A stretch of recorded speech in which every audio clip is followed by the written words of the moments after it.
GM alert, Bless is no longer affecting the party. Travel alert, using the road, you travel northwest, taking 15 minutes to arrive. You've returned. The older drow comments, clearly unhappy to see you again. I suppose you can stay here again, but the cost is 50 gold pieces. Deal?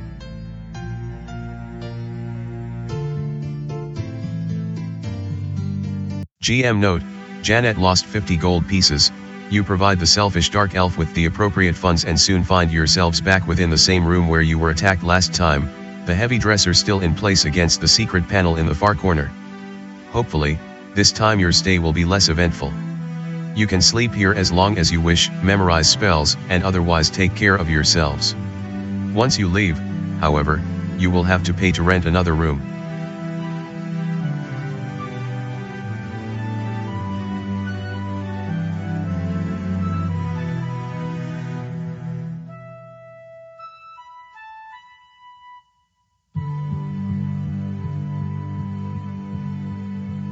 Janet casts Cure Moderate Wounds on Eswin, healing him for 12 hit points.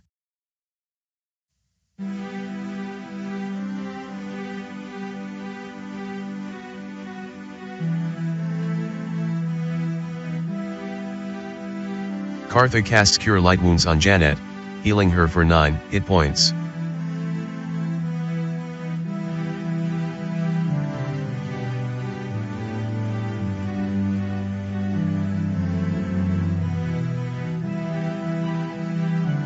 Kartha casts Cure Moderate Wounds on Sainadirs, healing him for 14 hit points.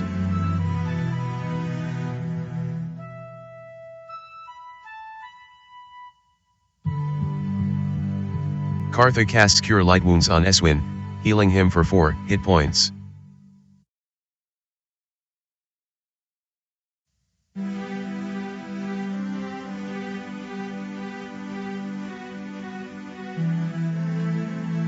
Your party rests and recovers for 8 hours.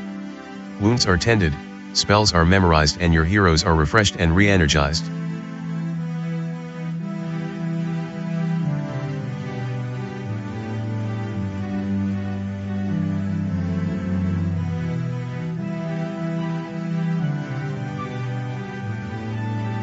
Travel alert, using the road, you travel northeast, taking 15 minutes to arrive.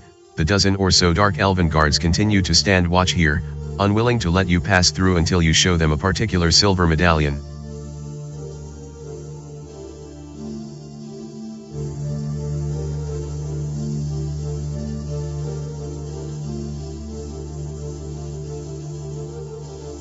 Janet uses the Lyclea silver medallion.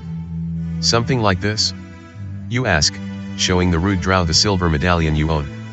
It feels good to watch the dark elf be forced to swallow her pride, back down and step aside, allowing your party direct access to the entry hall beyond. Reaching the magical door inside, you press the silver medallion into a shallow recess intended for the object. At once the door creaks open, allowing entrance into the tower's palace room beyond.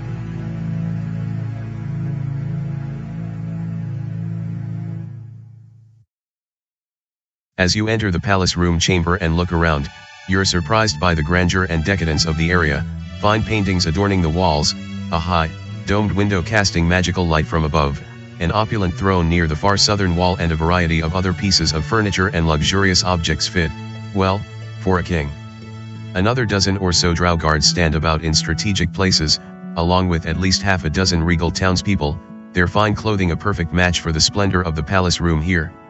Let's do an intelligence check on your hero to see what your initial impression might be.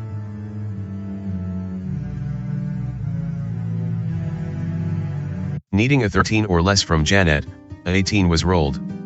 Failure, well, you're a bit surprised by how well the people here seem to live, given all the misery and squalor you've experienced outside the power tower. You're not sure why, but you give it little additional thought. Sitting in his opulent throne is who you assume to be Lord Daenzeth, the middle-aged dark elf looking smugly about as if he didn't have a care in the world. Your sole reason for visiting the power tower, you quickly lead your party to the well-dressed humanoid, several guards watching you approach as well.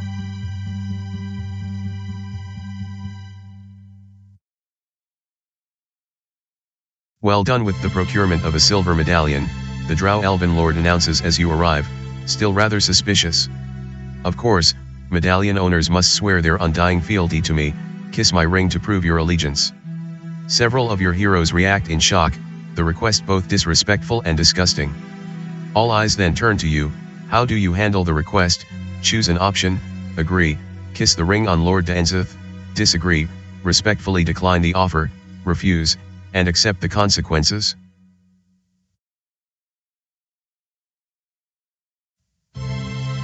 The honor score for Janet remains the same. Surprised and even a bit offended, you gently decline the offer, explaining that you're not here to side with anyone, you're here to help the drow with its current problems and then move on. Your party agrees, glad that you chose this more honorable approach. Word is, you've been asking a lot of questions throughout the city. Lord Daenzeth begins, continuing to act suspicious. What business of yours is it to be poking around like that?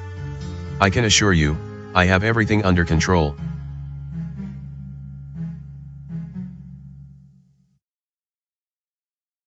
That's what Lord Hefralin said back in blue, Cartha whispers in your ear and rolling her eyes. Why do all these lords think just the opposite of what is true? Yes, you've seen this before, powerful officials who act like everything is fine even though they certainly are not, and this time you're not here to play games. How do you wish to respond, recognizing that you need to get straight to the point? Choose an option: honor, help us help your people; reason, you're not the right one to help; spirit, only we can help your people.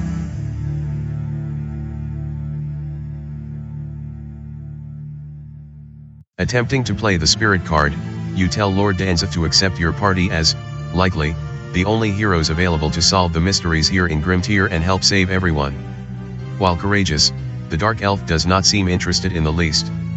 You, humans, seem to mean well, the drow leader returns, promptly dismissing your pledge to help. But I can assure you, I have things under control. My advice is to not stick your nose where it's unwanted.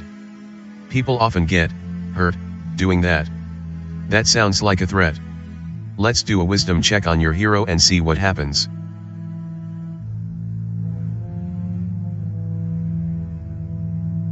Needing a 14 or less from Janet, a 8 was rolled. Success. Looking Lord Daenzeth squarely in the eyes, it's clear that he's telling you to back off.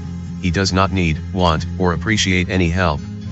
If you're going to try solving the mysteries here within Grim-Tir, you won't be doing so as an official ally of Lord Daenzeth. What are you hiding? Eswin demands to know, trying a new and, likely, unwelcome tactic with the Drow Lord. About to step away, Lord Daenzeth stops, turns back again to face all of you and considers for a moment, looking you over as if you've become a genuine nuisance to him.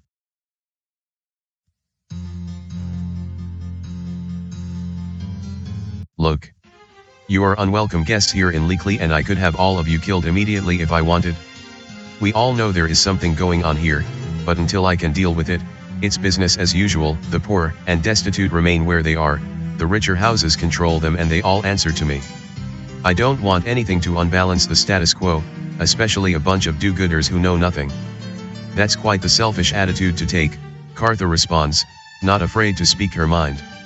Your people are dying all around you, and all you care about is keeping everyone in line?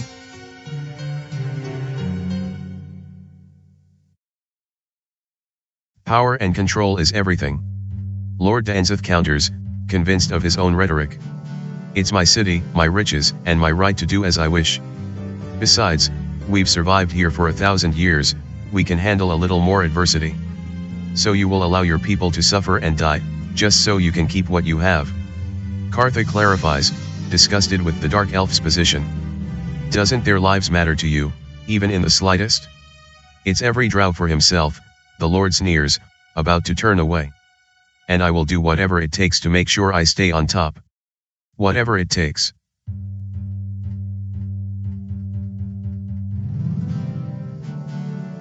Your party stunned with such illogical obstinance, all you can do is watch as Lord Daenzeth provides a last, fake smile before turning to leave, the encounter all but over. Guards. Our human guests were just leaving. Escort them out and don't ever let them back in. The guards here do as they're commanded, escorting you back outside and ensuring that you're never allowed to return. Clearly, the power tower here is now a dead end for the party.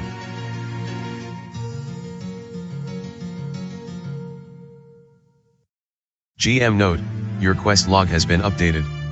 Click the quests button for all the details. Standing just outside the Lyclea power tower again, the Drow Guard commander and his platoon of lackeys prevent you now from re-entering the small castle. You've been permanently barred. As you're near the exact center of the city, however, you can basically travel in any of the 4 cardinal directions: the common garden to the north, the alchemist to the east, a modest arena to the south, and a local tavern to the west.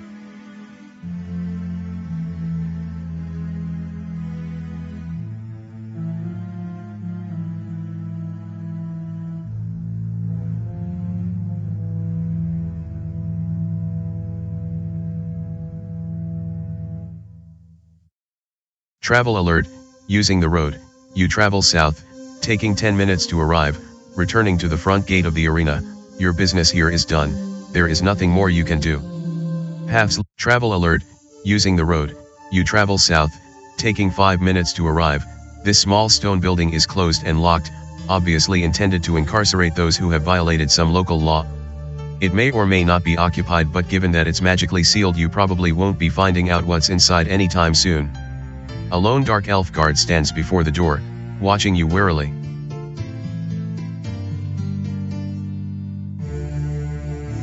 Move along, humans, the guard warns from 10 feet away, placing a hand on the hilt of his sword. Nothing here to see. Which implies that there is something here to see. Redfern returns with a grin. Who are you guarding inside? None of your damn business. The drow snaps back, grabbing a small wooden whistle around his neck. I can have a dozen more warriors here in moments to make you leave, so be on your way. The dark elf puts the whistle to his mouth, about to blow.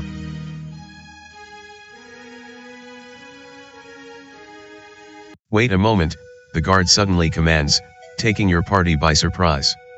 The drow elf steps to you and carefully examines the silver medallion around your neck, ensuring its authenticity. He then looks to you again and bows his head, speaking to you in a much softer and respectful manner. My apologies, Exalted One. I didn't see the status of your might and power. Are you here to see the prisoner? Interesting. How do you respond to the sudden change of heart? Choose an option. Charisma, you're lucky I don't report you. Intelligence, simply nod affirmatively. Wisdom, ask about the prisoner first.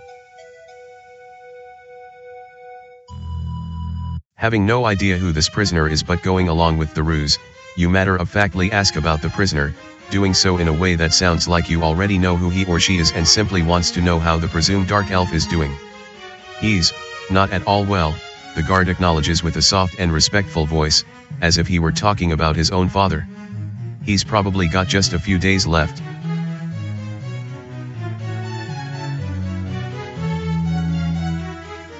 You nod without saying a word. The drow guard turns, steps over to the magical door leading into the jail, and quickly unlocks it with an equally magical key. The door creaks open several inches, allowing you to peer inside. He's in the furthest cell on the left. The door is open, he's certainly not a flight risk at this point. You nod again, then lead your party past the guard and into the building beyond.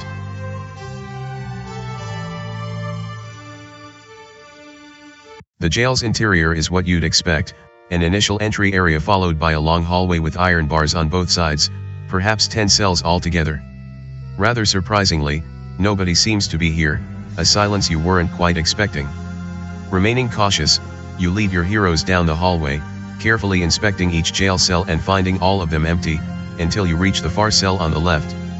There, within a cell that looks more like a fancy hotel room than a place of incarceration, you find a very old drow elf lying in bed, his eyes closed and the man barely breathing.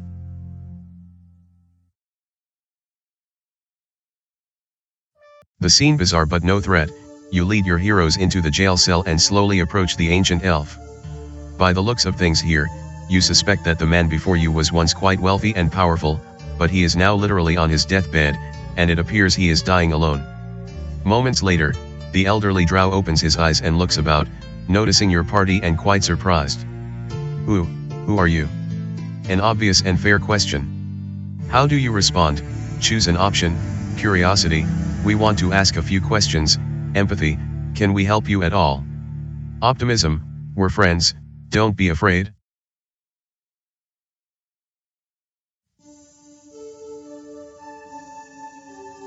We've come to help all the dark elves here in Lyclea, you begin with a soft smile. But first, is there anything we can do for you? Humans, in Lyclea? The elf whispers, eyeing you carefully. Never thought I would see the day. You say you're here to help? The extremely weak drow coughs several times and his eyes roll back into his head, on the verge of unconsciousness again. By the looks of things, the guard outside was right, this man does not have long to live.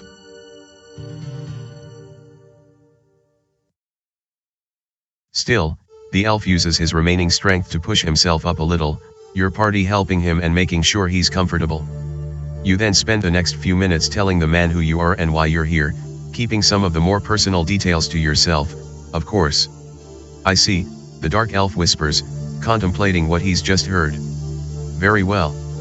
I am Lord Daenzeth, and I am the true Lord of Lyclea. The true Lord? Ariana asks, your entire party wanting to know more.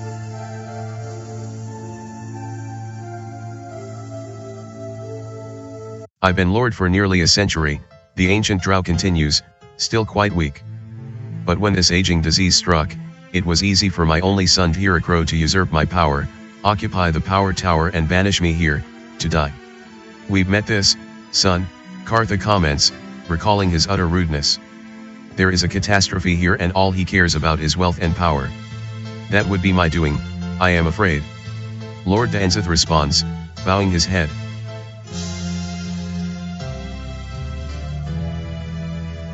Understand, this island has been a prison to us for centuries, the dying dark elf continues. Prisoners have no hope and life becomes a short, painful wait for death. The best we can do is climb above all others and make that wait less uncomfortable. That's been the way of the drow here in Grim-Tir since Lyclea banished us 10 centuries ago.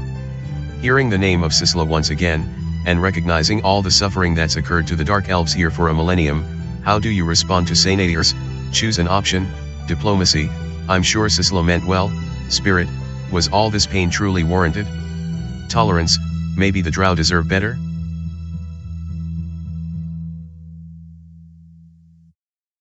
These dark elves have suffered terribly here for so long, you suggest to Sainadirs, disappointed in his religion. Don't these elves deserve better than this? For causing the age of damnation? The Sislan responds, surprised by your disappointment. All humanity was nearly wiped out, these drow deserve endless suffering for what they did. About to get into it with Sainadirs, Lord Daenzeth begins coughing again, so bad this time that he spits up a little blood. Kartha begins a spell to heal him, but the dark elf grabs her arm and stops her. Don't waste your magic, you can't cure old age.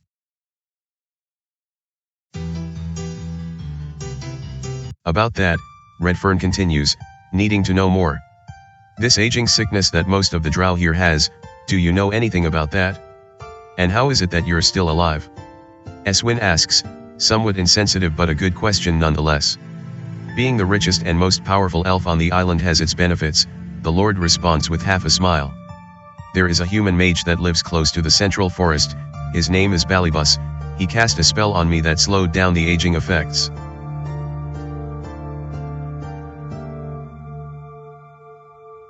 Another human, here in Grim-Tir? Redfern asks, intrigued. And a magic user? He must be powerful to slow down your aging sickness. He's been here for decades, along with his sister Oferes, Lord Daenzeth continues. They've been looking for something. Promised us that when it was found, they could lead us against the entire inner circle and destroy them for banishing us here. We prepared our army and waited, but it never happened. We should go see this Balybus, Redfern says to you. Lord Daenzeth, can you tell us where he is?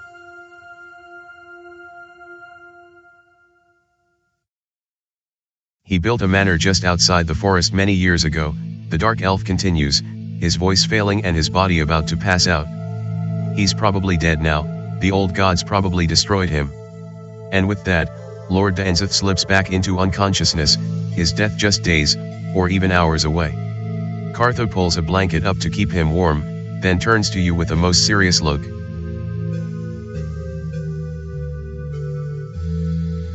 I agree with Redfern, we should seek out this Balybus, Kartha concurs.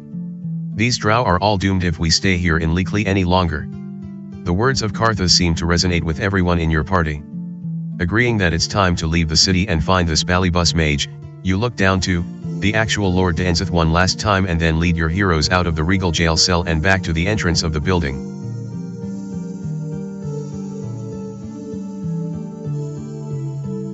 GM note, your quest log has been updated. Click the quests button for all the details. Stepping back out of the jail, you nod to the guard here who let you see the Lord in the first place, thankful for the opportunity to learn more.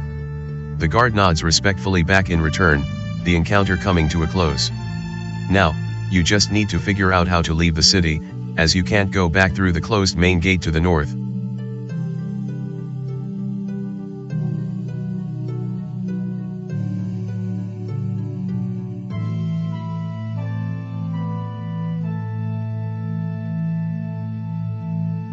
Your business here at the city jail at an end, it's time to move on.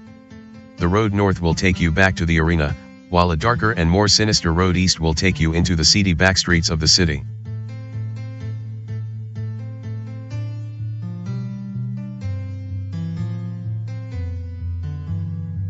Travel alert, using the path, you travel east, taking 10 minutes to arrive.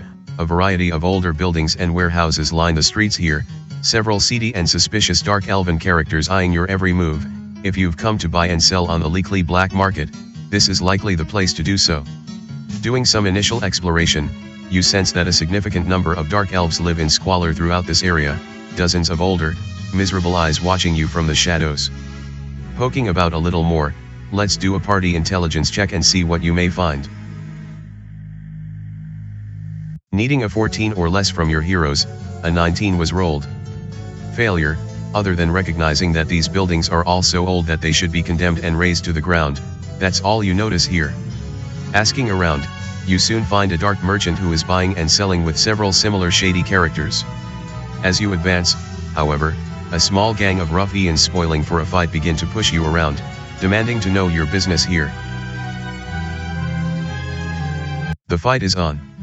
Coming at all of you are 7 dark elf assassins and 2 dark elf magic users. It's Muriel's turn. What do you want her to do?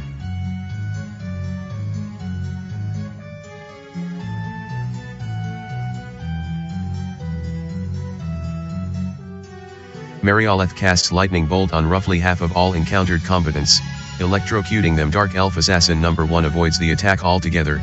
Dark Elf Assassin number 2 is electrocuted for 12 points. Needing a 50 or less on percentile dice, a 97 is rolled.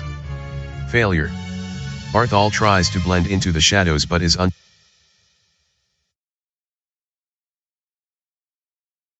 Eswin uses a Boots of Speed on himself, allowing himself to act twice each round for 5 minutes.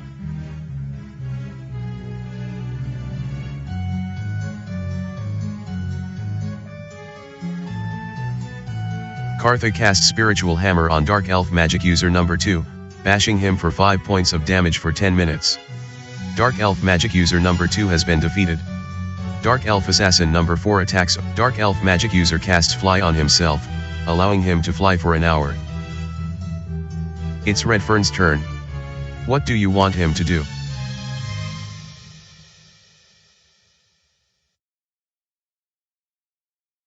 Redfern casts Fireball on roughly half of all encountered combatants, blasting them in an explosion of flame. Dark Elf Assassin number 1 is burned for 12 points of damage, needing a 13 or greater.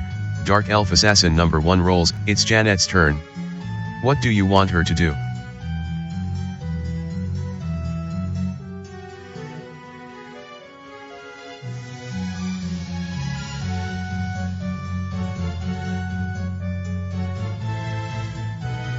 Janet casts Spiritual Hammer on Dark Elf Magic user number 1, bashing him for 5 points of damage for 10 minutes. It's Ariana's turn. What do you...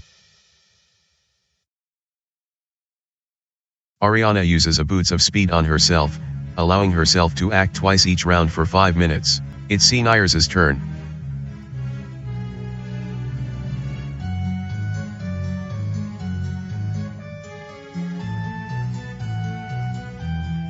Sainadius casts Cause Moderate Wounds on Dark Elf Magic user number 1, nearly wounding him.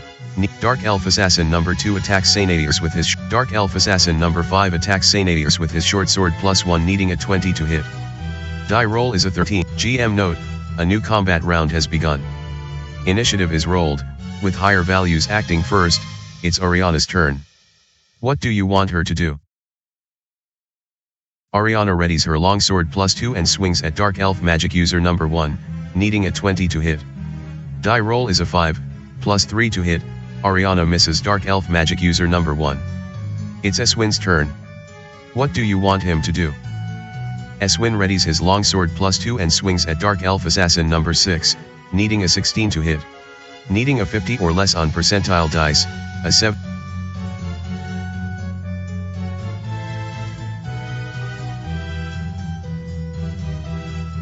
Sainadius casts cause light wounds on Dark Elf magic user number 1, nearly wounding him. It's Redfern's turn. What?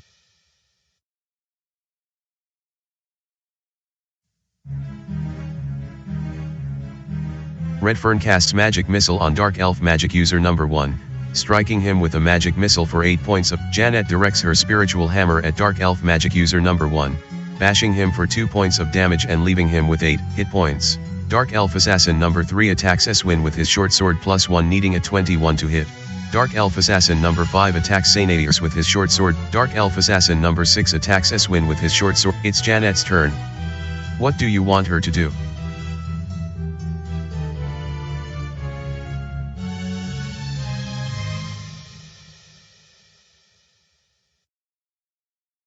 Janet casts cause light wounds on Dark Elf magic user number 1, wounding him for 8 points of damage, needing a 9 or greater. Ariana readies her longsword +2 and swings at Dark Elf assassin number 4, needing a 16. Eswin readies his longsword +2 and swings at Dark Elf assassin number 6, needing a 6.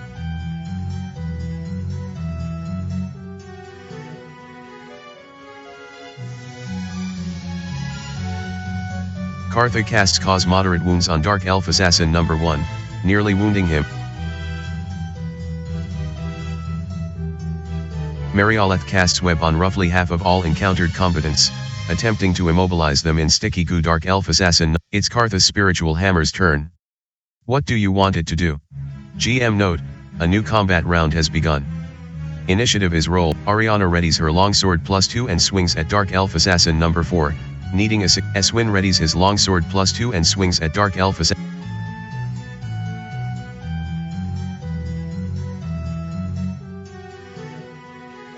Sainadius casts spiritual hammer on Dark Elf assassin number 1, bashing him for. Kartha directs her spiritual hammer at Dark Elf assassin number 1. It's Murieleth's turn.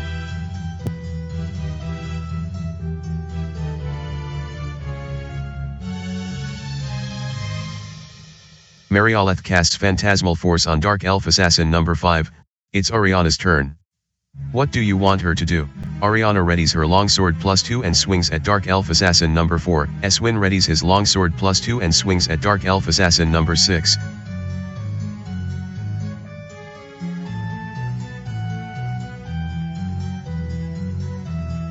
Kartha casts hold person on Dark Elf assassin number 3.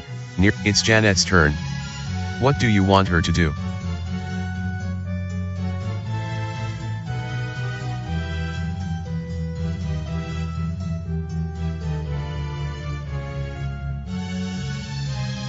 Janet casts cause moderate wounds on Dark Elf assassin number 4, wounding him for 22 points of damage, needing a 13 or greater.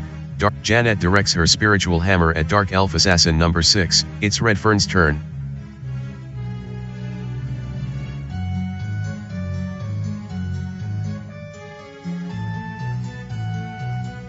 Redfern casts phantasmal force on Dark Elf assassin number 6, horrifying him for 1 point of damage for 5 minutes. GM note, a new combat round has begun.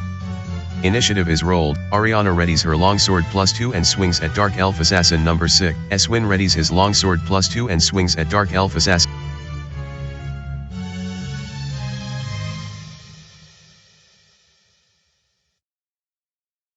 Janet readies her mace +2 and swings at Dark Elf assassin number 5, needing a 16 to hit.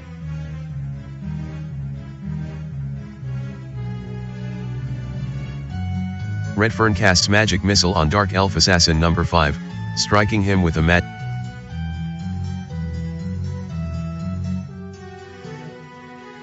Marioleth casts magic missile on Dark Elf assassin number 5, striking him with a magic missile for Ariana readies her longsword +2 and swings at Dark Elf Assassin number 2, needing Arthal readies his short sword +1 and swings at Dark Elf Assassin number 2. Eswin readies his longsword +2 and swings at Dark Elf Assassin number 3, needing a 6. Sainairs directs his spiritual hammer at Dark Elf Assassin number 2, bashing him. Kartha directs her spiritual hammer at Dark Elf Assassin number 2, bashing him for 1 point of. Kartha readies her mace +1 and swings at Dark Elf Assassin number 2, needing a 16 to hit.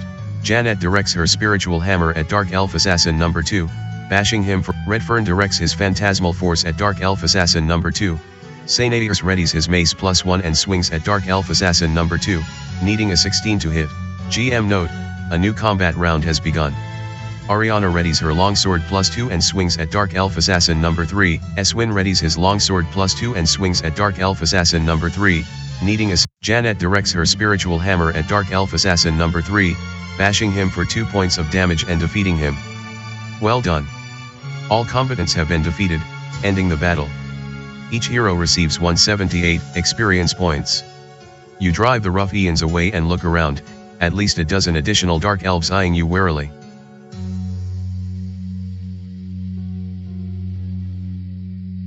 GM note, if there is something you desperately need in this location, you may be able to buy it here. Rather impressed with how you handled the Drow Adept Assassins, the Dark Merchant makes his way to you, surrounded by additional Dark Elf thugs. Well done, the merchant begins, seemingly sincere. Now, what is it you wish to buy? Or have you come to sell me one of your little trinkets? I am interested either way. Go ahead and make a purchase or sell something to further this encounter.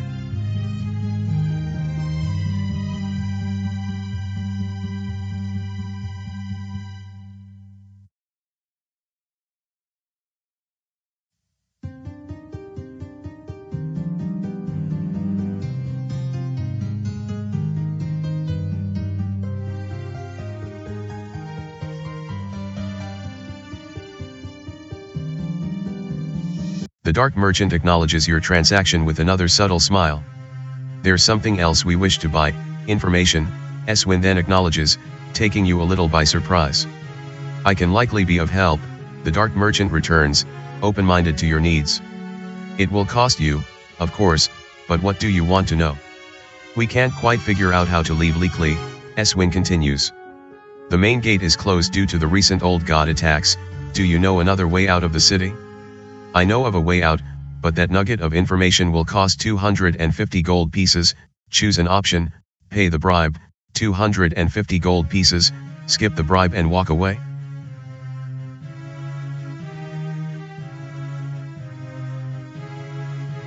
The Dark Merchant takes his payment, then continues moments later.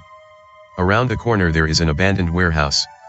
Inside is an old stone stairway leading down into a cellar. There, you will find a tunnel that leads underneath the wall surrounding Lyclea and exiting on the other side, that will get you out.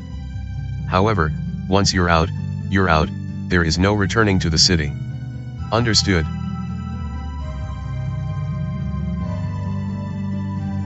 Got it? Eswin barks, not surprised. Once we're out, we can't get back in. That's fine with us. I will leave you with some free, final advice, the Dark Merchant continues, a little more serious. Be very careful once you're outside the walls of Lyclea. The island itself is dangerous, especially now that the old gods are again attacking us. Stay away from the island's central forest, as that's where they're coming from. Your best bet is to build a raft and try to escape north to Terius.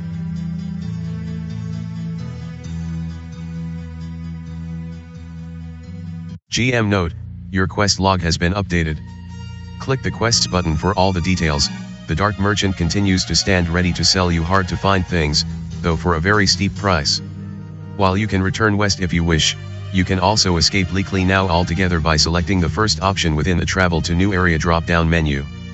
Just remember that once you're out, you can't get back into the city.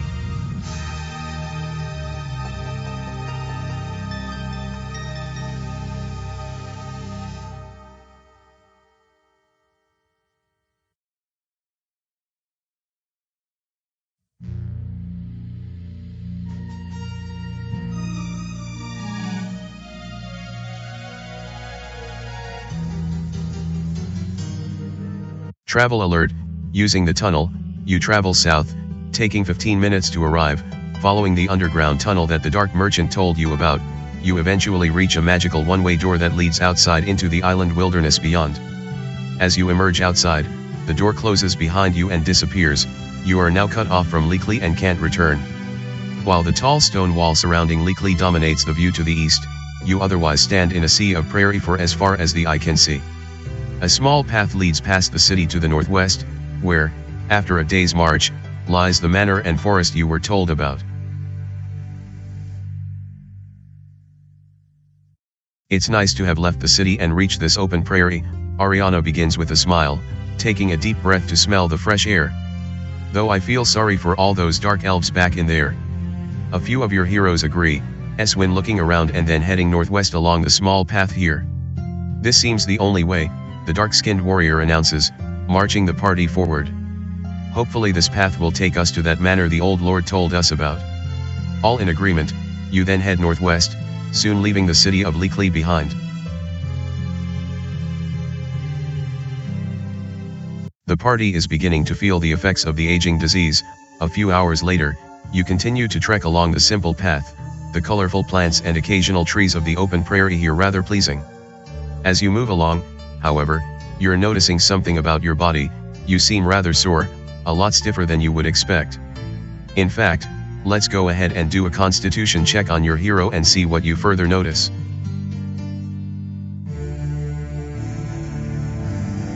Needing a 11 or less from Janet, a 7 was rolled. Success. Yes, something is wrong. You're feeling a lot more tired and worn out than you should, to the point where you fear you're under some sort of magical effect. Are any of you really stiff and sore? You ask, flexing your hands and neck to try and make yourself feel a little more comfortable. Come to think of it, I do feel not quite myself, Redfern recognizes, flexing his own muscles and concerned.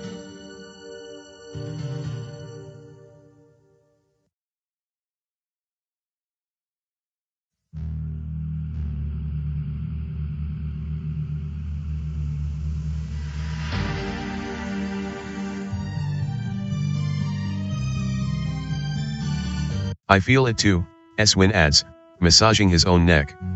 Is this that aging sickness we encountered back in Lyclea? It must be, Cartha replies, herself bothered by it as well. It appears we're all afflicted. Talking it over amongst yourselves, let's do a party constitution check and see what, if anything, you can collectively deduce about your condition. Needing a 13 or less from your heroes, a 10 was rolled. Success. GM note, your quest log has been updated. Click the quests button for all the details. Yes, the aging sickness is making all of you feel a good 10 years older already, resulting in the temporary loss of 1 constitution point. You'll need to end this ailment as soon as possible. Suddenly, a loud screech rips through the air, and all of you turn toward the noise, looking about. Currently standing within a small depression within the prairie, you don't see anything, but you can't quite see the horizon in the distance either. Several further screeches are heard, followed by a dull pounding that appears to be nearing you.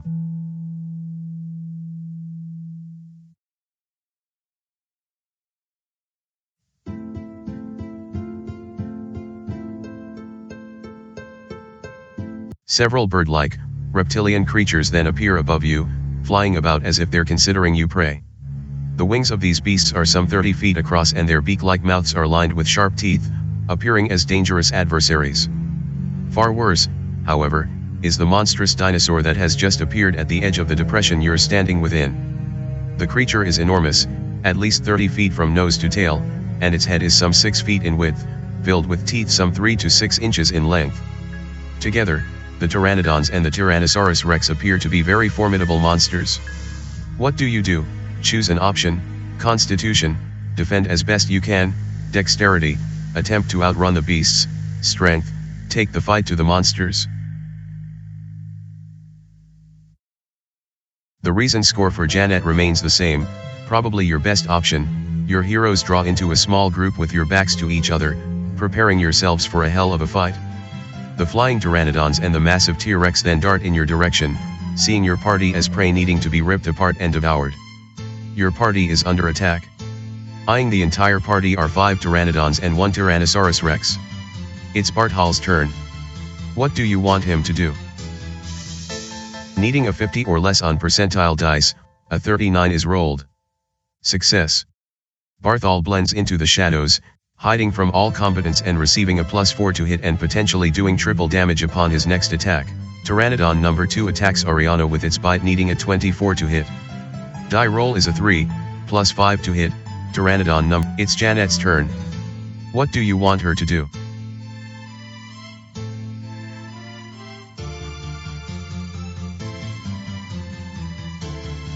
Janet casts Bane on all encountered combatants, attempting to curse all enemies, -1 to hit and saving throws. Pteranodon number 1 is Bane for 10 minutes. Eswin uses a Boots of Speed on himself, allowing himself to act twice each. It's Redfern's turn. What do you want him to do? Redfern casts Invisibility 10 radius on roughly half the party, potentially rendering invisible.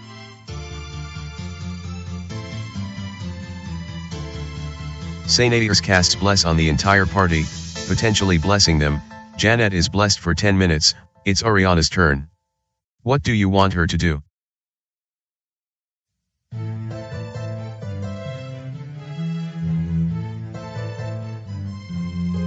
Ariana uses a Boots of Speed on herself,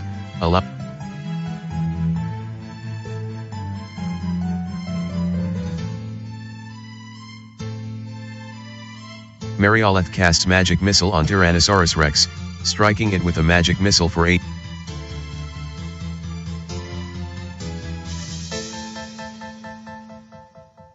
Kartha casts Cure Moderate Wounds on Eswin, healing him for 13 hit points.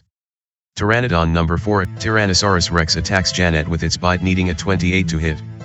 Die roll is a 3, +8 to hit. Tyrannosaurus Rex misses Janet. GM note, a new combat round has begun.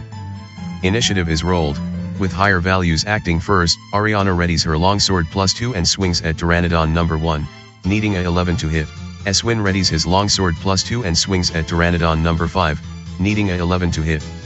Die roll is a 17, +8 to hit, needing a 40 or less on percentile dice, a 97 is rolled.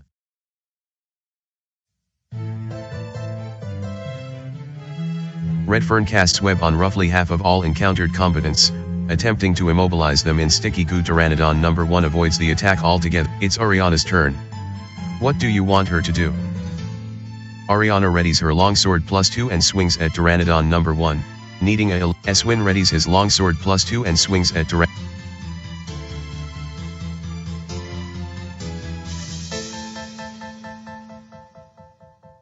Kartha readies her mace +1 and swings at Pteranodon number 1. It's Janet's turn. What do you want her to do?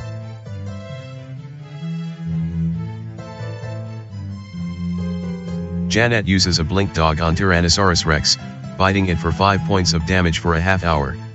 It's Barthol's turn. What do you want him to do? Barthol readies his short sword +1 and swings at Tyrannosaurus Rex, needing a 18 to hit. Pteranodon number 5 attacks Eswin with its bite, needing a 20. Tyrannosaurus Rex attacks Janet with its bite, needing a 28 to hit. Die roll. It's Sainairs' turn. What do you want him to do?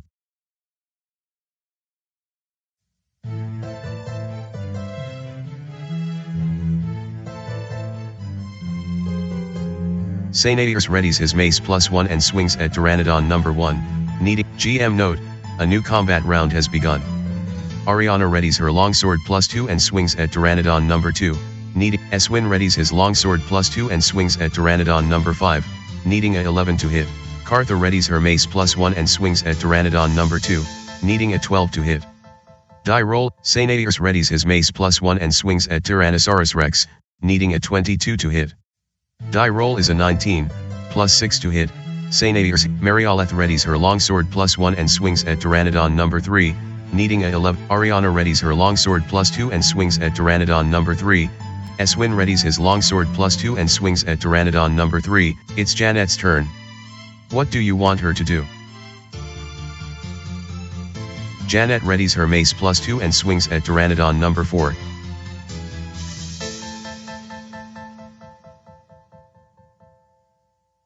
Redfern uses a Hellhound Pup on Tyrannosaurus Rex, breathing fire on it for 5 points, needing a 50 or less on percentile dice, a 86 is rolled.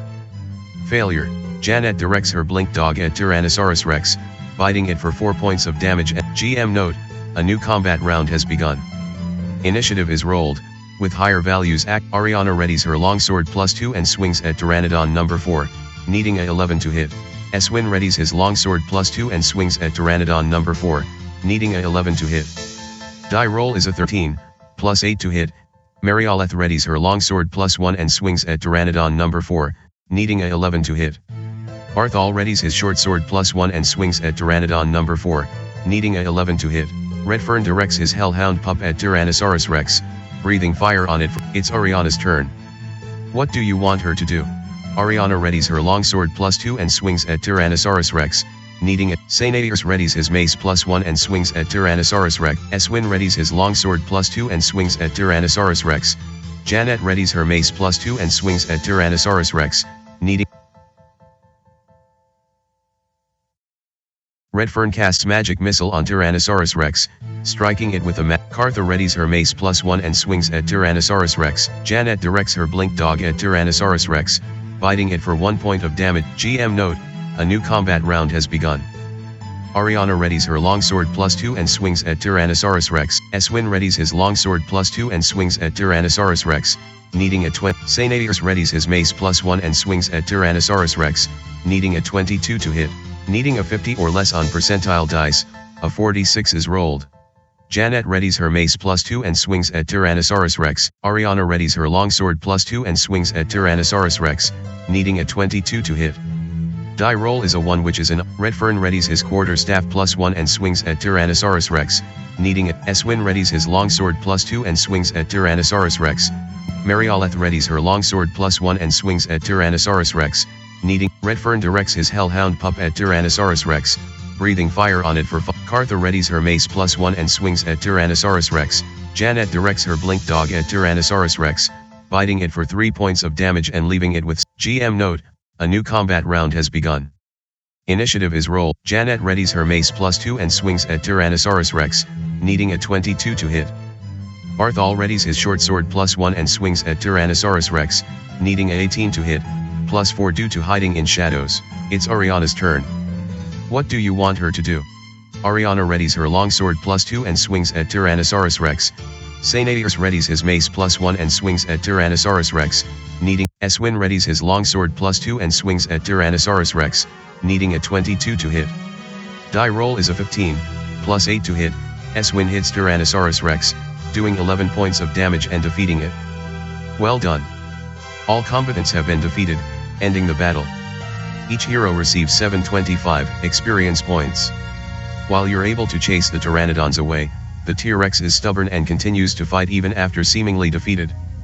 Finally, the massive beast stumbles about and falls backward, slamming to the ground and expiring, fresh blood oozing from its open mouth. That dark merchant back in Lyclea did say the wilderness out here was dangerous. Ariana is the first to speak, dressing her wounds. What were those things? Ancient beasts, even from before the Age of Damnation, I believe, Sainairs answers, apparently knowledgeable to some degree. Grim-Tir has always been filled with monsters, it's why the drow were banished here and everyone else avoids the island. Let's hope we don't encounter any more of these things, Eswin adds, still nearly out of breath. Let's go. The harrowing encounter with the dinosaurs over, you can continue your trek northwest, the manor of Ballyba still out of sight in the direction of the forest some 6 hours or so away.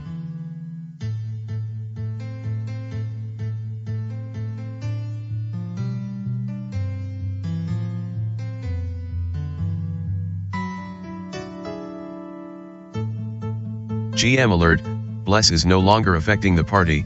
Janet casts Cure Moderate Wounds on herself, healing her for 16 hit points. Janet casts Cure Light Wounds on herself, healing her for 10 hit points.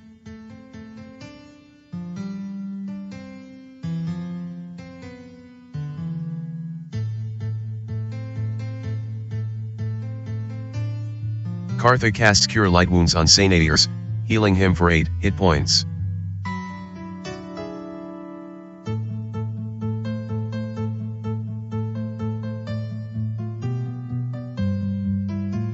Kartha casts Cure Light Wounds on Eswin, healing him for 4 hit points.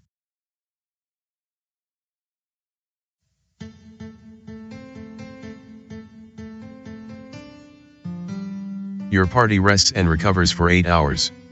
Wounds are tended, spells are memorized and your heroes are refreshed and re-energized.